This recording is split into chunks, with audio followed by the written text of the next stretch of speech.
Iya, silakan duduk. Oke, Kak. Apa mungkin Kak? Tadi saya naik kereta sih. Bisa agak capek jadi saya nafas dulu ya. Iya, boleh. Oke, ya. Bernafas, teruskan. Udah gitu loh. Udah, oke. Rumahnya di mana? Aku rumahnya di Mangga Besar. Tahu Mangga Besar? Mangga Barat ya? Iya, Mangga Barat. Terus tadi ternyata rame? Oh enggak sih, kebetulan kalau rame itu kalau lagi ke arah Jakarta, sekarang kan arah Bogor. Oh iya. Iya benar. Terus tadi masih hujan nggak? Soalnya tadi saya berangkat ke sini masih hujan Mbak. Nah iya, tadi pas aku berangkat sini juga hujan. Tapi alhamdulillahnya pas di perjalanan udah sih nggak sebesar itu hujannya. Sudah sarapan belum nih? Sudah, alhamdulillah. Kalau nggak saya lapar. Tapi pingsan di jalan repot ya. Oke. Ada apa nih Mbak Bianca? Ada yang diceritain mungkin? Ada sih. Aku tuh akhir-akhir ini kayak lagi ngerasa gimana kok kayaknya terjadi beberapa perubahan ya, entah di perasaan aku sendiri atau memang sebenarnya kayak terjadi sesuatu gitu di antara aku sama pacar aku selalu merasakan overthinking, kayak aku ngerasa diri aku tuh salah gitu karena harus memikirkan overthinking itu, tapi aku juga nggak sebenarnya menyalahkan diri aku, maka dari itu aku juga jadi ngerasa kayak kayaknya hubungan aku deh yang salah gitu. Jadi aku bingung menangkap perasaan aku itu seperti apa sih gitu. Momen Bianca ketika pikiran muncul tuh saat apa? Belakangan ini? Itu tuh tadi malam gitu. Biasanya kita kalau setiap malam suka saling cerita dia kegiatan apa, sama juga kegiatan apa gitu. Tapi entah kenapa tadi malam dia kayak cuek banget, gak ada sama sekali pertanyaan ke aku kayak gimana hari ini gitu. Bahkan aku sendiri, aku yang nanya duluan gitu dia kayak kamu gimana hari ini, dia kayak jawab kayak gitu lah, kayak gini lah gitu. Kayak justru jadi berubah gitu loh, aku jadi bingung ya Mbak, sebagai perempuan kan aku juga butuh gitu validasi kan. Iya, aku makanya bingung di situ sih. Jadi ada perubahan dari dirinya, dia jadi kayak excited ketika kamu cerita ya Mbak ya. Betul.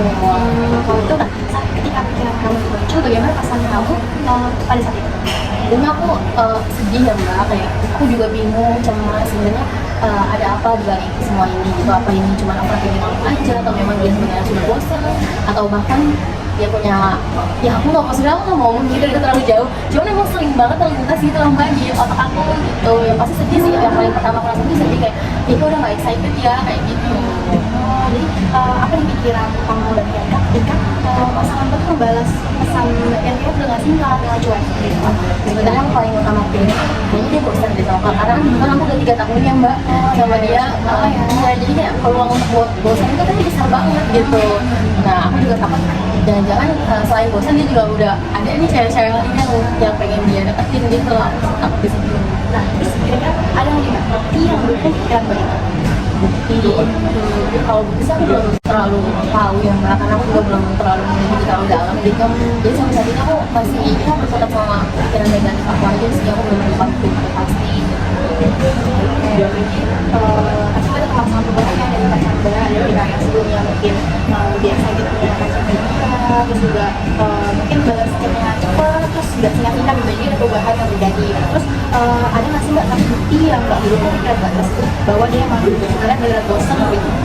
Kalau mendukung sih sebenarnya dari dia sendiri juga udah klarifikasi gitu loh, kayak saya emang sibuk kayak gitu, saya emang lagi kebetulan dia juga lagi ada pekerjaan yang lumayan cukup padat gitu, mengambil waktu dia gitu. Cuman ya gimana ya Mbak namanya, aku kan jadi kemana-mana gitu loh pikirannya. Ini sangat mengganggu bagian kan perasaannya, aku bisa ngerasain itu mengalami bagian kan gitu. Jadi kan aku sudah diketahui ya bahwa pacar Bianca tuh tetap melakukan konfirmasi gitu ke Bianca bahwa dia tuh akhir-akhir ini mungkin belum bisa baca dengan cepat, terus lumayan singkat gitu, karena dia cuek, namun memang dia sedang ada kesibukan gitu. Itu aja ya maksudnya gitu. Jadi sebenarnya tuh kesibukan aku nggak tahu ya ini memang betul sih dia sibuk gitu, tapi aku tuh sampai yang berdampak banget loh nggak sama diri aku sendiri. Mungkin ini salahnya aku juga yang terlalu bergantung sama dia kan ya. Kayak aku biasanya kalau setiap tidur suka teleponan gitu, tapi akhir-akhir aku sama sekali yang nggak teleponan gitu. Paling chattingan kayak dia tuh tidur dulunya gitu. Nah itu tuh berdampak banget loh Mbak sama pikiran aku, sama berdampak dengan diri Bianca nih ya, dengan apa yang Mbak rasakan dari pikiran ini. Misalnya dari saya nih, coba kita ganti pikiran negatif kita menjadi pikiran positif. Contohnya nih kayak pikiran negatif kita kan dia udah mulai bosan nih sama aku gitu, terus sampai kayak 2 seminggu udah. Nah itu coba kita ganti dengan pikiran bahwa mungkin dia gak bosan sama aku, tapi memang dia ini ada kesibukan aja gitu. Dia sekarang sedang sibuk kerja untuk menata masa depan kalian berdua seperti itu. Coba gimana Mas Bianca? masuk akal banget sih ya Mbak, karena dia juga emang sering bilang ya, oh kan kayak gini buat kita juga nanti gitu. Ya enggak, kesibukan dia tuh kan emang keinginan dia, tapi emang buat kita juga gitu. Tapi emang ya gimana ya, namanya juga pikiran gitu kan ya Mbak. Nah itu wajar sekali Mbak Bianca, karena kamu tuh terbiasa dengan pikiran-pikiran negatif kamu itu, gitu kan. Nah, sekarang kita bakal coba untuk memahami bagaimana kamu berinteraksi dengan diri kamu sendiri. Jadi ada 3 suara nih dalam diri kita. Yang pertama itu ada parent atau orang tua. Yang kedua ada adult, dewasa. Yang ketiga ada child, anak. Nah, mendengar ini sebelumnya Mbak Bianca? Belum pernah sih, gimana tuh maksudnya? Nah, baik. Jadi parent itu adalah suara dalam diri kita yang sering memberi aturan. Contohnya seperti kayak kamu itu harus selalu membuat dia bahagia. Nah, kalau child itu adalah suara emosional yang cenderung merasa cemas gitu. Seperti contohnya aku tidak merasa lebih baik dengan dirinya, dengan ada diri aku tuh malah membuat dia merasa kurang terus gitu. Jadi aku tidak cukup baik untuk dirinya, seperti itu contohnya. Lalu ada suara adult, yaitu suara yang rasional dan logis. Contohnya mungkin dia sibuk sekarang dan itu bukan masalah besar untukku. Nah, menurut kamu suara mana nih yang paling dominan muncul saat kamu mulai merasa overthinking? Kalau misalkan kayak merasa takut ditinggal, terus takut nggak disayang lagi, itu kira-kira suara apa ya? Suara child ya kayaknya. Betul sekali Mbak Bianca, itu suara child. Nah, suara child itu sering muncul saat kita merasa cemas. Tapi di saat seperti itu, suara adult itu dapat membantu kita untuk menenangkan diri kita. Nah, kita coba melatih suara adult untuk berbicara saat pikiran negatif itu muncul. Contohnya, ketika kamu mulai berpikir dia bosan dengan saya, kira-kira apa suara yang dapat adult katakan? Harusnya kayak, oh dia balas chat singkat itu bukan bosan loh, tapi karena memang dia lagi sibuk. Ya, tepat sekali. Nah, dengan latihan suara adult ini bisa menjadi lebih kuat dan membantu kamu keluar dari siklus overthinking.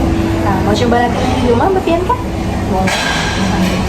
Caranya itu, setiap kali kamu overthinkingnya muncul, coba berhenti sejenak dan tanyakan apakah ini suara parent, child, atau adult.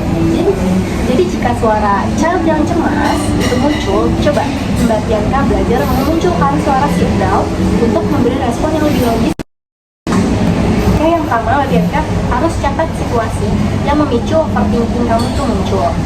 Nah, identifikasi pikiran otomatis suara parent atau suara child gitu. Lalu tuliskan respon di sini bawah. Jadi suara adult yang lebih realistis. Ya, lalu ketika merasa cemas, bayangkan percakapan antara suara child dan adult di dalam diri kamu. Jadi suara adult bisa menenangkan si child ini. Nah, setelah itu ya, bagaimana pikirkan nih satu hal positif yang pasangan kamu lakukan setiap hari untuk mengingatkan dirimu bahwa hubungan itu tetap berjalan dengan baik, seperti itu. Nah, oke, kita sudah membahas bagaimana pikiran otomatis bisa memicu overthinking itu muncul dan bagaimana suara-suara dalam diri bisa saling membantu. Bagaimana rasanya ketika saat ini? Alhamdulillah banget sih Mbak, sekarang aku udah lebih plong banget, lega banget karena juga udah mendapat saran-saran atau hal-hal positif gitu ya Mbak hari ini. Jadi semoga aja sih aku nanti malam bisa tidur dengan nyenyak gitu ya Mbak, makasih banget atas sarannya. Ya, sama-sama ya Kak, bagus sekali. Perlu diingat bahwa hal ini adalah sebuah proses. Jadi tidak apa-apa jika kadang merasa baik bagian Kak. Kita bisa membahas progres Bianca di sesi berikutnya ya. Sampai jumpa di next pertemuan. Oke, makasih banyak Mbak. Ya, terima kasih juga. Hati-hati di jalan Mbak Bianca.